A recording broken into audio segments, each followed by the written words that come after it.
دنیا بھر میں مختلف اقسام کے درخت پائے جاتے ہیں جو اپنی شکل و صورت اور خصوصیات کی وجہ سے جانے جاتے ہیں۔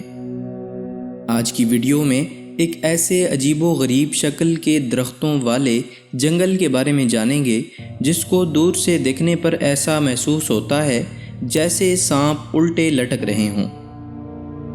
یہ جنگل کہاں واقع ہے اور اس کے عجیب و غریب شکل والے درختوں کے بارے کیا وجوہات بتائی جاتی ہیں، آئیے جانتے ہیں۔ یہ جنگل پولینڈ کے شہر پومیرانیا کے چھوٹے سے قصبے گریفینو کے قریب واقع ہے۔ اس جنگل میں ہر درخت اپنی بنیاد پر جھکا ہوا ہے۔ اس جنگل کو ٹیڑھا جنگل کا نام دیا گیا ہے کیونکہ درخت بنیاد سے 90 ڈگری پر مڑنے کے بعد ایک کرو لے کر سیدھا اوپر کی جانب بڑھے ہوئے ہیں۔ ان کے ٹیڑھا ہونے کو ایک طرف رکھ کر یہ درخت زیادہ تر صحت مند ہیں اور تقریباً 50 فٹ اونچے ہیں۔ یہ دعویٰ کیا جاتا ہے کہ جنگل میں 400 درخت ہیں، لیکن گریفینو فارسٹ ڈسٹرکٹ مینیجرز کے مطابق 2 ایکڑ زمین پر 100 سے کم ٹیڑھے پائن کے درخت ہیں۔ کہا جاتا ہے کہ یہ درخت 1930 اور 1945 کے درمیان لگائے گئے تھے۔ جب یہ درخت لگائے گئے تو ان کی عمر تقریباً 7 سے 10 سال تھی۔ اس جنگل کے عجیب و غریب شکل کے درختوں نے بہت سارے شوقین زائرین کو اپنی طرف متوجہ کیا ہے، اور اس کے ساتھ مختلف نظریات بھی سامنے آئے ہیں کہ یہ درخت ٹیڑھی شکل کے کیوں ہیں۔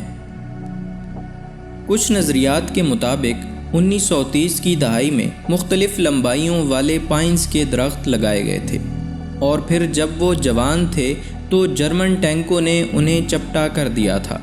تاہم تنوں کا گھماؤ اس طرح کی تباہی کے لیے بہت ہموار ہے، اور ٹینکوں نے تو نہ صرف ان درختوں کا بلکہ پورے جنگل کا صفایا کر دیا ہوگا۔ کچھ کا کہنا ہے کہ یہ سب بھاری برفانی طوفان کی وجہ سے ہوا، جس کو جوان درخت برداشت نہیں کر پائے اور ٹیڑھے ہو گئے۔ کچھ کا ماننا ہے کہ یہ سب گریویٹیشنل فورس کی کھینچا تانی کی وجہ سے ہوا ہے، اور کچھ اس کو جینیٹک چینجز، جینیاتی تبدیلیاں بتاتے ہیں۔ لیکن زیادہ تر کا ماننا یہی ہے کہ مقامی کسانوں نے خود ان کو ٹیڑھا کیا اور پھر یہ اسی ترتیب سے بڑے ہوئے۔ کہا جاتا ہے کہ ایسا اس وجہ سے کیا گیا تاکہ کسان فرنیچر بنانے کے لیے لکڑی حاصل کر سکیں۔ چونکہ گریفینو کو 1970 کی دہائی تک دوسری جنگ عظیم کے ابتدائی مراحل میں زیادہ تر ترک کر دیا گیا تھا، اس لیے وہ مقامی لوگ جو جنگ سے پہلے جنگل کے قریب رہتے تھے اور ممکنہ طور پر ان کے پاس جواب بھی ہوگا، شاید اب زندہ بھی نہ ہوں۔